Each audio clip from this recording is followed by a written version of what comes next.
ഈ ഒരു പാട്ട് നിങ്ങൾ ഏറ്റവും കൂടുതൽ മിസ് ചെയ്യുന്ന ഒരാൾക്ക്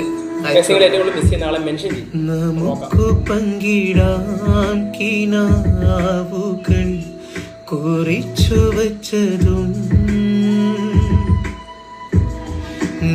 മുറിഞ്ഞിടുമ്പോഴും വിമുഖമായി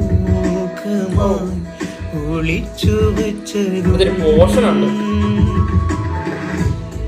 നിനക്കു നിഴലായി എന്നെ ഒതുക്കി വച്ചതും നിന്നിലലിയാൻ മാത്രം ഞാൻ പിറന്നുവെന്ന് തോന്നൽ കൊണ്ടിൻ കനവേ. സെറ്റ് കേട്ടോ. ഈ പാട്ട് നമുക്ക് നമ്മളിങ്ങനെ പഴയ നമ്മുടെ ഓരോ കാര്യങ്ങൾ ഇങ്ങനെ ഓർത്ത് വരും ഇല്ലേ? ഉണ്ടെന്നുണ്ടെങ്കിൽ ജസ്റ്റ് നെസ്റ്റ് ഒന്ന് കമൻറ്റ് ചെയ്യുക കേട്ടോ. നോക്കാം എത്ര പേര്